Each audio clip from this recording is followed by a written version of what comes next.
Wheaties presents Night Beat.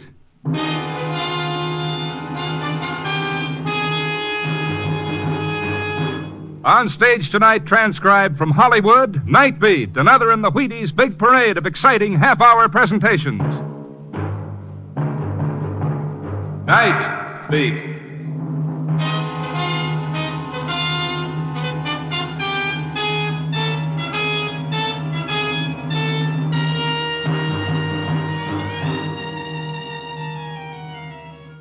Hi, this is Randy Stone. I cover the Night Beat for the Chicago Star. Stories start in many different ways. And sometimes when you pick up the threads of a yarn and start putting them together, you find you've woven yourself a shroud. Night Beat, starring Frank Lovejoy as Randy Stone.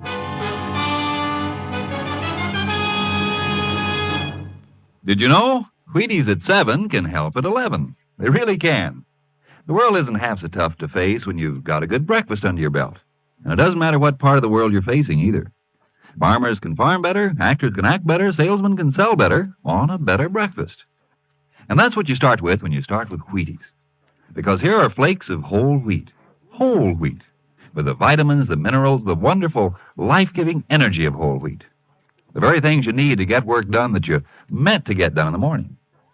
Of course, it's no fun getting up in the morning to just a batch of vitamins and minerals. Wouldn't that be dull? But it's fun, you bet it is, to lay spoon to crisp, flaky little flakes called Wheaties. Pour on the cold milk, put on the fruit you like best, and eat happy. Breakfast of champions. Breakfast for you. Come on now. See how Wheaties at 7 can help at 11.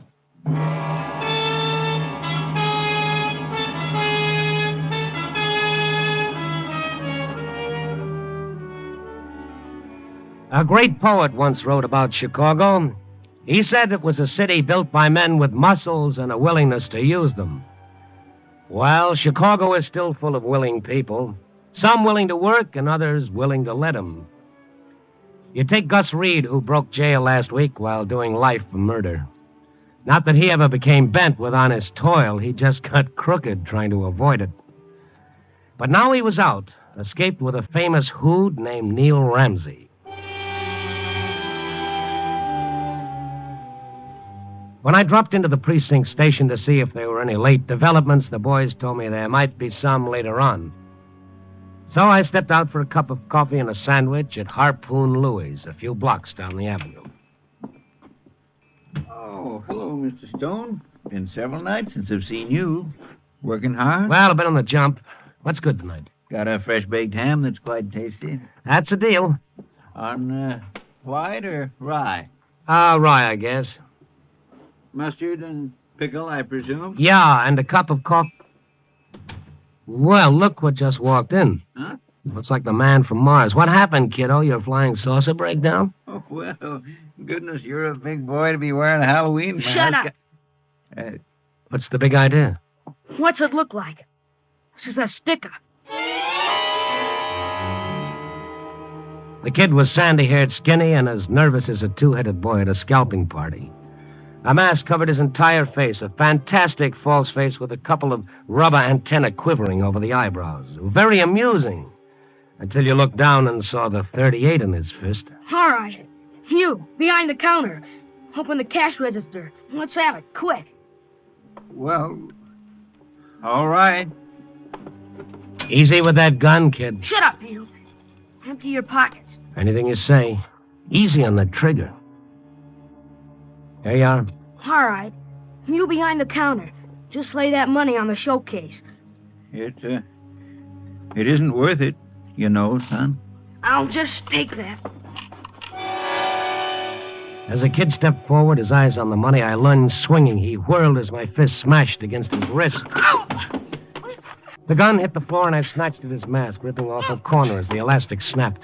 He jerked away, tripping me as I grabbed for him. I fell. The last thing I remember as my head hit the radiator was his white face as he jerked open the door and darted out. Help! Please!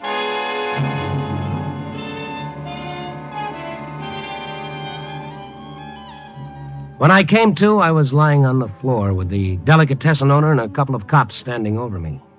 I stared up at them, my brain knee-deep in fog. Oh. That man's gone, huh? Oh, How's your head feel, Stone? oh, it's sagging like a wet circus tent. Here, let me help you up, Mr. Stone. Thank you, I can manage. Hey, here's a description of the kid that Louis gave us. See how it checks with you, will you? Okay.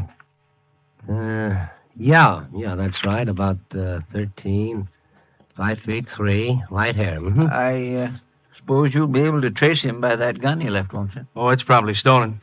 Why do you suppose a boy, a child, would do a thing like that? You suppose he was hungry? Those little rats are just born mean, I know. But all this juvenile delinquency we've been having lately, can't something be done? The only answer is treat 'em rough. Gotta be twice as hard as they think they are. Well, tombstones are hard too, officer, but they generally have a good word or two for the people beneath them. Okay, Mr. Stone. After what happened to you tonight, I'll leave it to you to find a good word for him. Well, heaven help us if we don't. Come on, Joe. Be at Detective Headquarters first thing in the morning, will you, Louis? Yes. Well, I suppose I'd better make a report to my insurance company. Uh-oh, what's this? What is it, Mr. Stone? You find something? Yeah, a piece of the kid's mask. Tore it off when I grabbed him. Police must have overlooked it lying there on the floor. Well, it doesn't matter, I suppose. No, maybe not, but it's the part that has the price label stuck on the inside. Oh? Yeah, with the name of the store printed on it. Eddie and Mabel's, refreshments, toys, novelties. Now, Louis, where's your telephone directory?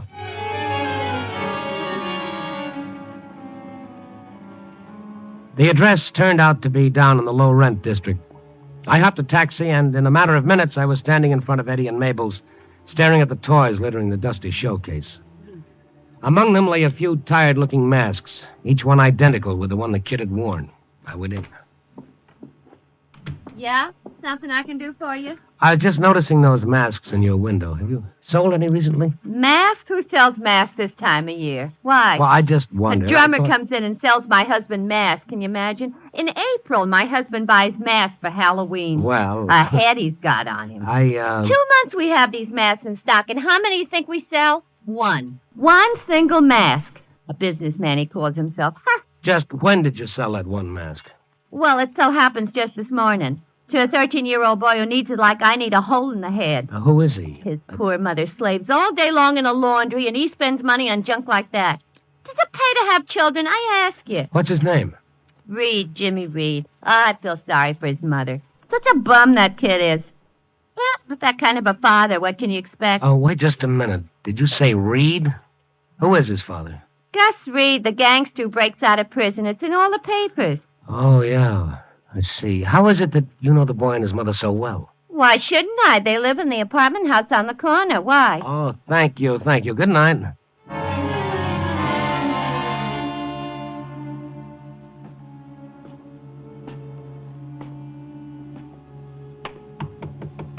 I could have sworn that I'd heard dim voices as I'd approached the door of the Reed apartment, but now there was nothing but silence. The silence of an enemy holding his breath. Who is it? Does Jimmy Reed live here? What's he done now? Are you Mrs. Reed? Yeah. Are you from the police? Oh, no, but I'd like to see him for his own good. Well, he's not here now. If he'll come back tomorrow, Look, lady, if I go now, I'll be back with a cop. Let him in. If it's so important. Come in, pal. No sense bothering the cops. I said come in. And keep those mitts lifted high. It was the infamous Neil Ramsey, the lad who busted out with Gus Reed. He stepped from behind the door, lean and dark, his mouth grinning, but his eyes as cold as rigor mortis. Eyes I'd seen staring from many an FBI poster and Rogues Gallery album. And behind him, the heavier, red-eyed Gus. Well, what are you waiting for? Come on in. Okay, Gus, I'll go along with the crowd. Those guns you've got look like a big crowd to me. Hey, Pop, that's the guy who jumped me at the delicatessen. Hi, Jimmy. Him? Now, the boy made a slight mistake, Gus. He didn't keep his eye on the sucker. You and your lousy $2. I would have done all right if you hadn't stuck your big fat nose in. Yeah, not much of a teacher, are you, Gus? But then I don't suppose I can blame you. You never had nerve enough to stick up anybody yourself. You shot him in the back and then robbed him. I ain't got nerve, huh? Show him, Pop. Gus, don't. Please don't needle him, mister. He's been drinking. Yeah, I know. Whenever he gets into trouble, he tries to pull himself out with a corkscrew. You can't do it, Gus. He said Papa's yellow. So I'm yellow, huh? Oh, sure. You're a colorful character, Gus. A red nose, white liver, and a yellow streak. Yellow, huh? Don't try it, Gus. Shoot, and you'll get the chair this time. Keep your hands up. Yellow, huh? No. Oh, so you... No. His gun butt cracked against my skull, and I staggered backwards, tripped over a constellation of stars, and fell into darkness. Why did you do it? Why did you do it? You killed him! Killed him!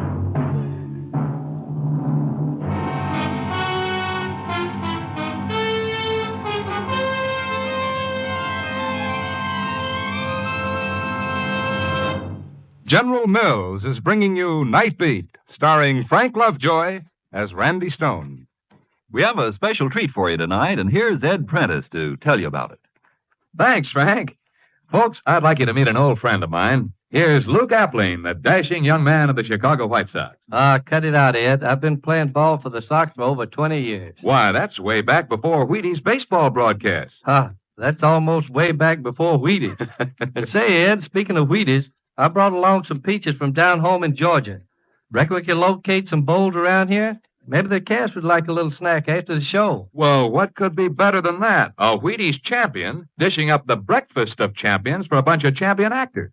Stick around, Luke. I got a whole case of Wheaties waiting for you. That's swell, Ed, but could I have just one bowl now? Wheaties are awfully tough to wait for.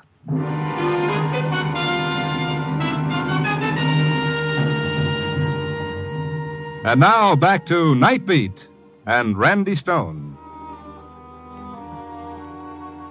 When I found myself the prisoner of a couple of fugitive killers, I should have played it dumb instead of giving out with a smart talk. Might have saved me a crack on the head to match the one I got in the delicatessen store. When I came to, I was lying on a sofa, limp as a poached egg on toast. I turned my head and I saw Mrs. Reed with Lieutenant Saunders of Homicide. Looks like he's coming out of it. How do you feel, Stone? Oh, one more dent in my skull, I'll rent it for a golf ball. So Gus and Neil got past you, huh? Well, they won't get past the roadblocks we set up. How'd they get out of the house? Over the roof? Yeah, same way they got in, apparently. Old stuff. You should have figured that, Lieutenant. Oh, sure. Just like you figured on finding him there when you stuck your nose in. Yeah. Jimmy go with him? Jimmy's a child. Baby, he doesn't know what he's doing. He's a good boy, Mr. Stone. It's all his father's fault. He's twisted Jimmy. He thinks his father's a hero. Okay, Mrs. Reed, that wraps it up. We're through here for the time being.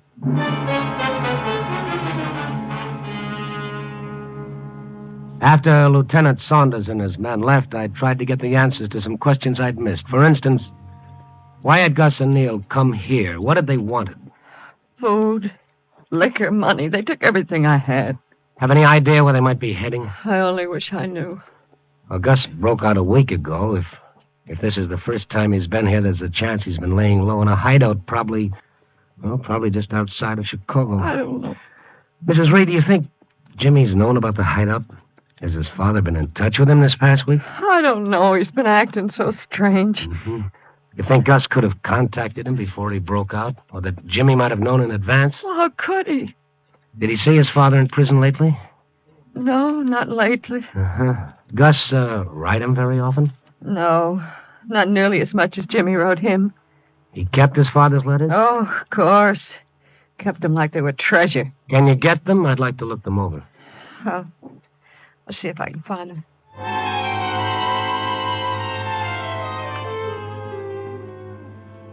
I studied the half-dozen or so letters that Mrs. Reed brought me and found nothing. They were uniformly dull, stupid, and apparently without significance. That is, all except the last one. Jimmy got it a couple of weeks ago.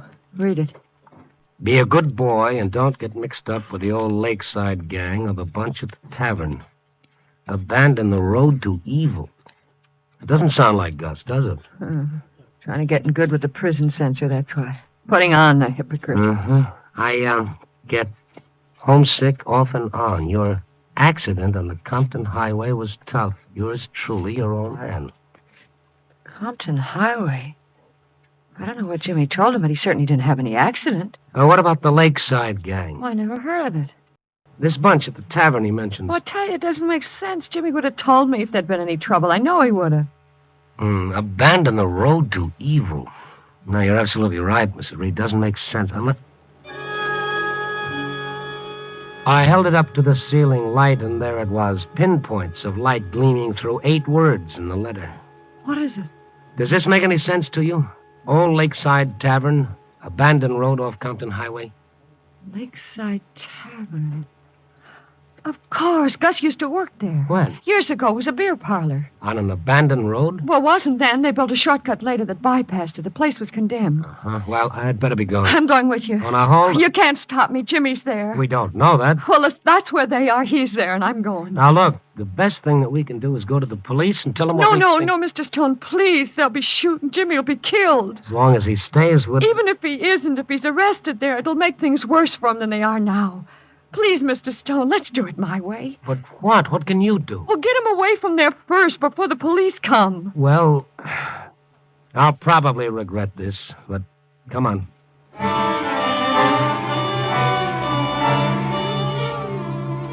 We took a taxi to the garage where I picked up my car, and we headed out past Lincoln Park, turning southeast for the highway.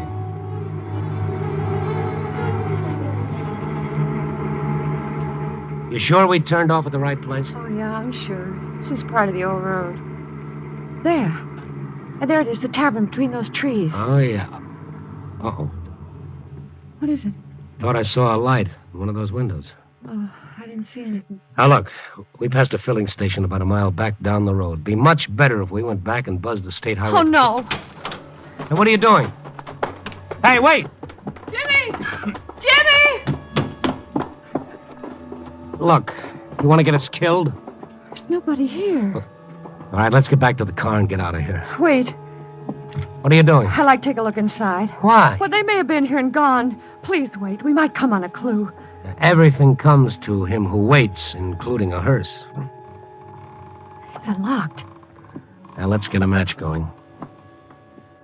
Okay, let's go in and watch out for snakes. Don't you ever knock? Well, I was afraid we'd find a snake in here. Hiya, Neil. Stay right where you are, wise guy. What are you doing there in the dark, waiting for something to develop? You know, that door with the moonlight behind you makes a very nice frame. I couldn't miss. Jimmy! Jimmy, where are you? Cut it out, sister. Okay, Gus, open up the lantern. We got him. Yeah. Gus. Yeah. Close the door, mister. So you found the place, huh? Gus. Well, I hope you're satisfied. Gus, where's Jimmy? What's happened to him? What's happened to him, she says.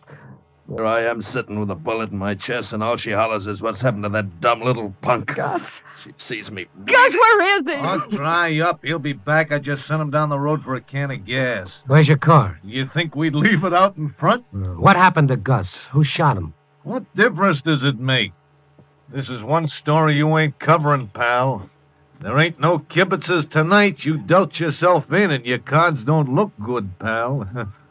Not with me holding 6 bullets in my hand. Well, like they say, Neil, the game is always darkest before you've drawn. Yeah, well, you don't get no more cards, friend.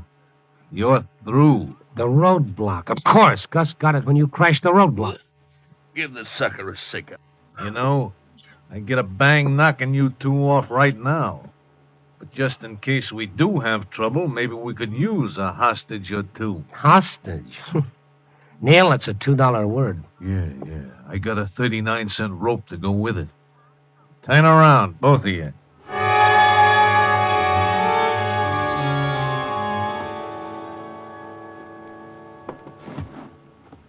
Well, I guess that'll hold you for a while. Keep him covered, Gus. As soon as the kid gets back, he can come upstairs and stand watch at the window while I come down and take over. Give you a chance to sleep. Yeah. And if they try anything, let them have it. I can handle him. Go on. Gus, I don't care what you do to me, but your son, your own flesh and blood. Shut up. Gus, please. Captain, always. Listen, Gus. All the time I've been saving, hoping to have enough to send him to college someday, and then you come back. College?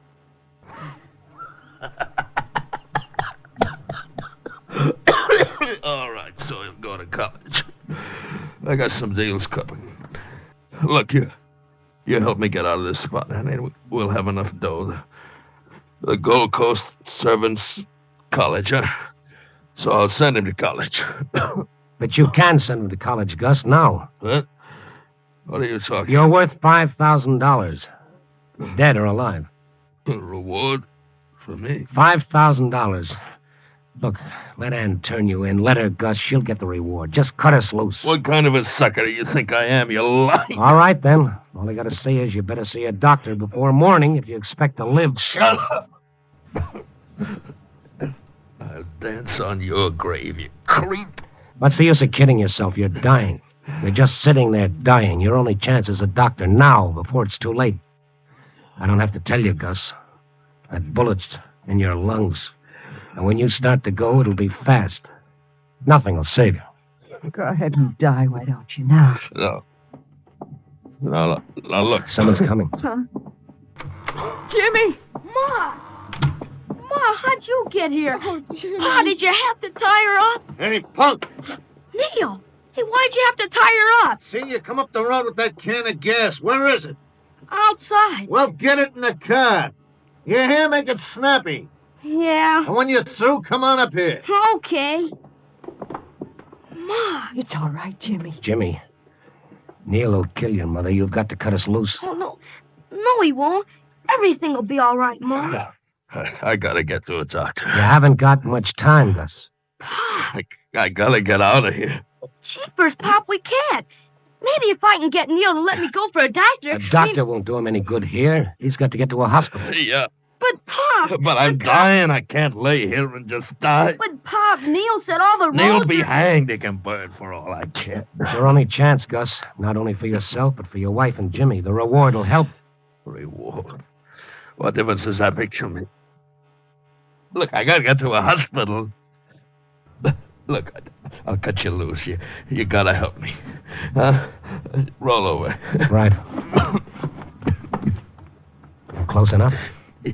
Yeah. Make a sound, you little rat, and I'll blast you. Gus, he won't. There.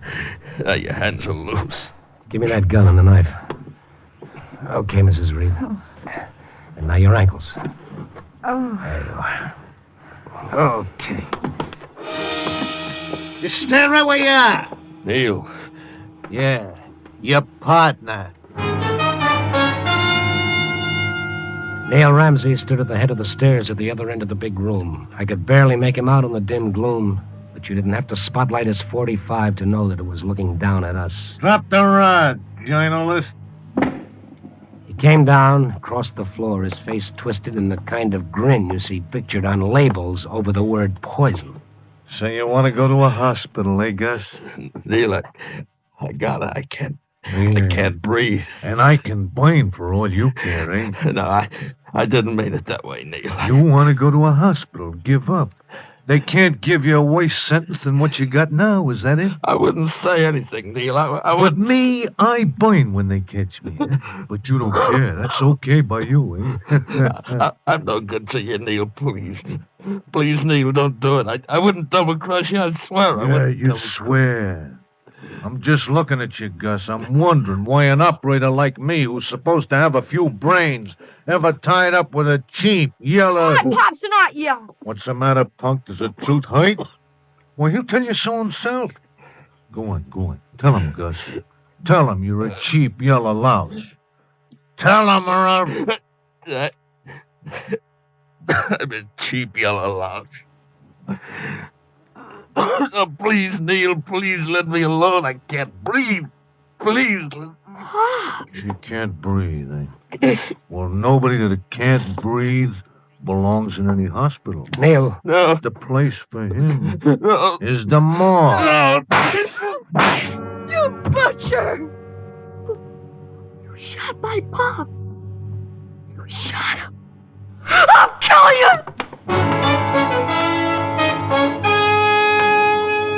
The kid flew at him, and as he wheeled to shoot, I put everything I had into a right that struck behind his ear with a shock that jarred me to my toes. Neil lay at our feet, sprawled out as cold as a witch's kiss. Jimmy stared down at him, the frenzy draining from his face. And something else went out of him, too. He turned slowly and he stared at Gus's dead face for half a minute. Why did he do it? Why did Pop do it? Do what, Jimmy? What, dear? They're yellow. Yellow! He turned yellow! Look, Jimmy, I know he was your pop and it's tough, but without his gun, he was nothing. Nate would have turned yellow, too, if Gus had the drop on him. Without their guns, without having that advantage, they're all yellow, Jimmy, all of them. Begging for their lives and licking your boots and asking for mercy that they themselves would never give. People like that aren't heroes, kid. Takes a lot more than a gun to make a hero. A lot more. Jimmy. And you know what, Jimmy? You can be different. I think you have what it takes. Jimmy, dear. You'll be all right. Given half a break. I'm sure of it.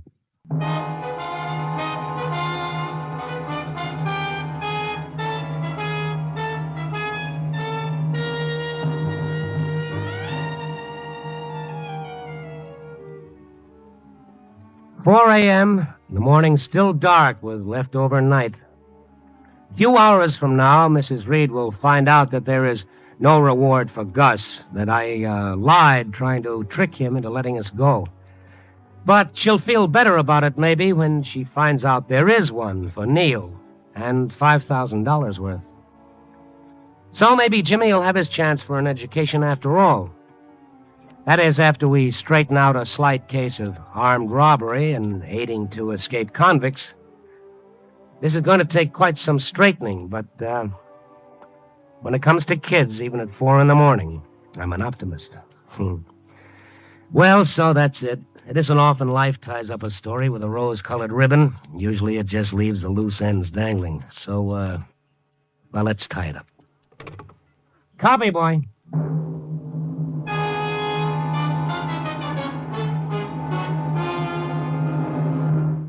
You are listening to Night Beat on the Wheaties Big Parade. And here's the star of Night Beat, Frank Lovejoy. Got your Wheaties on you, Frank? Oh, no, I hardly ever carry them with me, Frank, but I always know where I can get them, you know.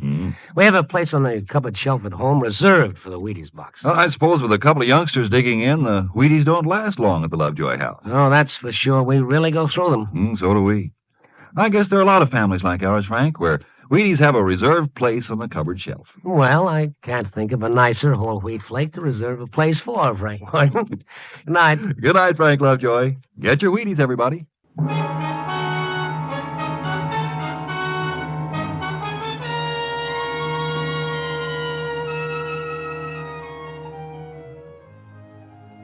Night Beat, starring Frank Lovejoy, is produced and directed by Warren Lewis and edited by Larry Marcus.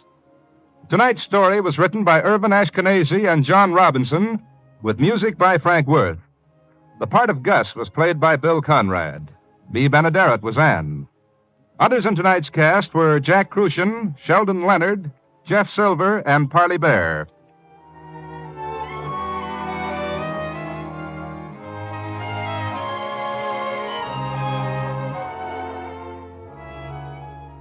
Listen next week at this time and every week as Randy Stone searches through the city for the strange stories waiting for him in the darkness. And this is the Wheaties man, Frank Martin, inviting you to listen also on Tuesday, that's tomorrow night, to the Penny Singleton Show on the Wheaties Big Parade. See you then.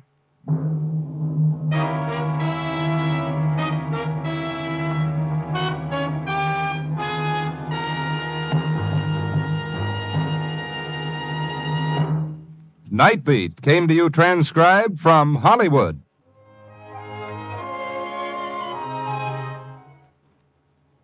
Stay tuned now for Top Secret, starring Alona Massey on NBC.